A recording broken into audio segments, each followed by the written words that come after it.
একটা chocolate bomb ফেটেছিল 2022 সালে। রিমার chocolate বোমা কি মমতা দিদির চকলেট বোমা, সেটাতে তদন্ত হওয়া দরকার। মমতা দিদির চকলেট বোমায় 5 জন 6 জন মারা যায়, বস্তি উড়ে যায়। বুড়িমার চকলেট বোমায় কি হয়, এগুলো তো এটাই তো তদন্তের ব্যাপার। সেই তদন্ত করতে এত ভয় কেন? তখন জল মমতা বলেছে মুখে আঙুল দিয়ে বসেছিলেন, মুখে আঙুল দিয়ে বসেছিলেন। আপনি রাজনীতি শেখাচ্ছেন। এসব ভাড়াটে লোকজন কোথা থেকে আনেন?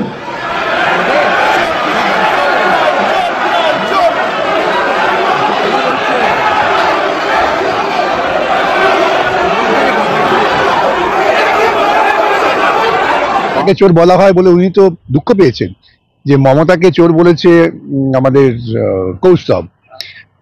তাতে কেন মানুষ প্রতিবাদ করে? মানুষ কেন প্রতিবাদ করবেন? মানুষ তো জানেন মমতা চোর, তাই প্রতিবাদ করেননি। তাতেই উনি যা হয় তৃণমূল নেতারা সাধারণত যা করেন, উনি ওইসব লোককে বললেন তারা ভাড়াটে, তাদের নাকি ভাড়া করে আনা হয়েছে। কে ভাড়া করবে? এত অত বড় সংস্থার বিতর্ক। আসলে ওরা তো সবাইকেই ভাড়াটে মনে করেন, যারা প্রতিবাদ করেন তাদের ভাড়াটে মনে করেন। সন্দেশখালীর মেয়েরা প্রতিবাদ করলেন, তারা ভাড়াটে। না না, কিছু পরিস্থিতি না, ডিবেট জানেন না, ডিবেট করতে জানেন না, ডিবেটের বাইরে গিয়ে কথাবার্তা বলছিলেন। স্বভাবত মানুষ যারা ছিলেন তারা ওখানে মোটামুটি শিক্ষিত সম্প্রদায়ের মানুষ, তারা তাদের উষ্মা প্রকাশ করেছেন। আপনি বিচার দিয়ে ছেলে মেয়েদের চাকরি খেয়ে নিয়েছেন অনেক ছাত্র ছাত্রীর, আজকে জনগণ বিচার দিয়ে আপনার চাকরি খাবে, এটা মাথায় রাখবেন। এটা জনগণের আদালত। মুখ্যমন্ত্রীর উচিত কালো কাপড়ের মুখ ঢেকে ঘরে বসে থাকা। উনি যে ধরনের বেআইনি কাজ করেছেন, আগামী দিনে এই সমস্ত তথ্য বেরোবে, মামলা চলছে তো। আমি ওনার বিরুদ্ধে ছাত্র নেতাকে প্রার্থী করেছি, দেবাংশুকে। দেবাংশু ছুটিয়ে বেড়া। উনি যদি মনে করেন নির্বাচনটা হচ্ছে দৌড় প্রতিযোগিতা, তাহলে উনি দেবাংশুকে দাঁড় করেছেন, দেবাংশু দৌড়তেই পারবে, আর তো কিছু করতে পারবে না। আর মধ্যরাতে গিয়ে যদি মহিলার বাড়িতে গিয়ে অত্যাচার করে, গ্রামে ঢুকে গিয়ে অত্যাচার করে, তা মহিলারা কি করবে? শাখা মালা পরে বসে থাকবে না মাথায় ওড়না দিয়ে বসে থাকবে? তারা তাদের রক্ষা করবে না, তাদের ইজ্জত, তাদের সম্মান। এই সমস্ত গুন্ডা দলকে মুখ্যমন্ত্রী তৈরি করেছেন গ্রামে গ্রামে। এই সংগঠিত গুন্ডারা গ্রামে সাধারণ মানুষের উপর অত্যাচার করে, গরিব মানুষের জমি কেড়ে নেয়, পাট্টা কেড়ে নেয়, এবং তারা জানে যে তাদের বিরুদ্ধে রাজ্য পুলিশ কোনো ব্যবস্থা নেবে না। রাজ্য পুলিশ তাদের তো বন্ধু, গেলে পরে একসঙ্গে চাটা খেয়ে চলে আসবে। অতএব রাজ্য পুলিশ তাদের চেনে, তারা রাজ্য পুলিশকে চেনে। এখন কোনো তদন্তই রাজ্য পুলিশ করতে পারছে না, সেই জন্যই হাইকোর্টে কেন্দ্রীয় তদন্তকারী সংস্থাকে তদন্তের জন্য আদেশ দিচ্ছে, সেটা তারা পালন করতে গিয়েছিলেন। সেখানে গুন্ডারা গুন্ডামি করেছেন, যেটা তৃণমূলের নির্দেশে, এগুলো মমতার নির্দেশই হয়। এগুলো রাজ্যের মুখ্যমন্ত্রী তিনি সরাসরি গুন্ডামির পক্ষে সওয়াল করছেন, তার কারণ তিনি এই গুন্ডামিগুলোকে নেতৃত্ব দেন আড়াল থেকে। দেখেননি আপনার শাহজাহানের সময়, এবং শাহজাহানে যখন এইভাবে আক্রমণ করা হলো, তারপর তৃণমূলের নেতারা বলেছিলেন এবার পশ্চিমবঙ্গ ব্যাপী এইরকম হবে। অর্থাৎ এটা ওদের পরিকল্পনা ছিল, ওরা জানতো পশ্চিমবঙ্গ ব্যাপী বিভিন্ন সময় তদন্তকারী সংস্থারা আসবে, তদন্ত করবে। তিনি নির্বাচিত মুখ্যমন্ত্রী যদি গুন্ডামির পক্ষে সওয়াল করেন, তাহলে তো বুঝতে হবে সেই রাজ্যে প্রশাসন কোথায় দাঁড়িয়ে আছে। যেখানে যেখানে ওরা গিয়ে গুন্ডামি করবে, আমি মা বোনেদের বলবো, হাতা খুন্তি লইয়া খেদাইয়া দাও দাঁড়াইয়া। মুখ্যমন্ত্রী গুন্ডামিকে লালন পালন করছেন। মুখ্যমন্ত্রী তো বলা উচিত ছিল সভ্য সমাজে তদন্ত করতে গিয়েছি, আপনারা সাহায্য করবেন তদন্তে। যারা গিয়েছেন তারা তো ছেলে ধরা নন, আর তারা তো কচি কচি বাচ্চাদের তুলে নিয়ে আসতে যায়নি যে মা বোনেরা প্রতিরোধ করেছে। তো যদি মুখ্যমন্ত্রী এগুলো গুন্ডামিগুলো যেহেতু লালন পালন করছেন, তখন তাকে কিছু যুক্তি দিতে হবে, এবং তিনি কুযুক্তির অবতারণা করছেন। এগুলো সম্পূর্ণ হচ্ছে গুন্ডাদের যুক্তি, যে যুক্তি রাজ্যের মুখ্যমন্ত্রী দিচ্ছেন। গুন্ডামি করে গুন্ডামিকে তোল্লা দিতে গেলে আবোল তাবোল কথা বলতে হয়। একই ভদ্রমহিলার মাথার খানিকটা ভারসাম্যহীনতা আছে, এবং তিনি এই ধরনের কথা বলতে অভ্যস্ত। তিনি এই ধরনের কথাই বলবেন, কেন তিনি কোনো তদন্তের মুখোমুখি হতে চান না। তৃণমূলের সব বুথ প্রেসিডেন্টকে গ্রেফতার করতে হবে, তৃণমূলের সব এজেন্টদের গ্রেফতার করতে হবে।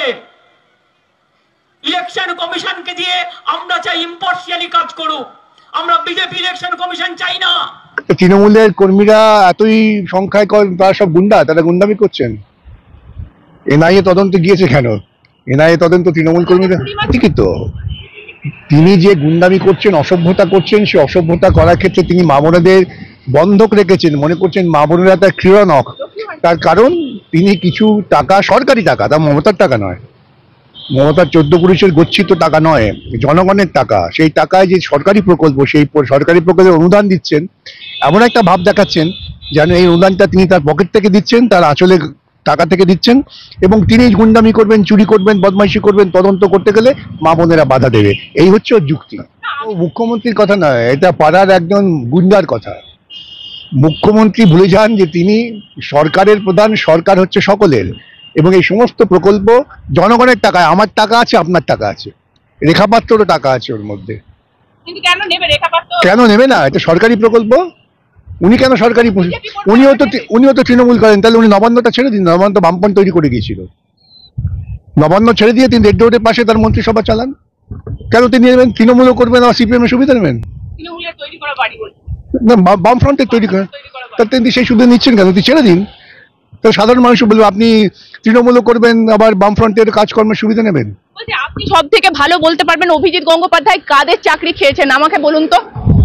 অভিজিৎ গঙ্গোপাধ্যায় যারা বেআইনিভাবে নিযুক্ত হয়েছেন, যাদের চাকরি বিক্রি করা হয়েছিল, চাকরি বিক্রি একটা প্রথম কনসেপ্ট পশ্চিমবঙ্গে তৈরি করলেন মমতা, তাদের তিনি খাবার কি? আইন, সংবিধান।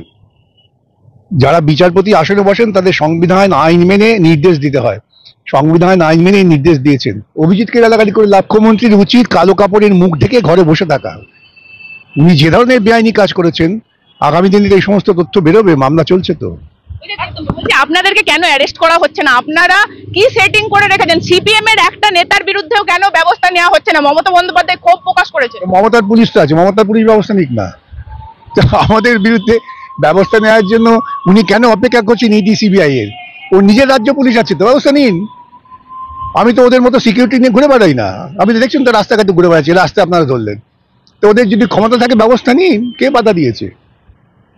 আসলে উনি জানেন যে উনি দুর্নীতি করেন এবং ওর বিরুদ্ধে তদন্ত হবে, পুলিশ ধরবে, আর যারা এই দুর্নীতির মুখোশ খুলছেন তাদের বিরুদ্ধে ওর ওই ক্ষোভ প্রকাশ ছাড়া কিছু করতে পারবেন না। বলছি যারা এই মুহূর্তে অ্যারেস্ট হবেন, ইডি সিবিআই যাদেরকে অ্যারেস্ট করবে তৃণমূল কর্মী, তাদের মা বোনেদেরকে বুথে বসানো হবে। ভালো কথা, বসেন না।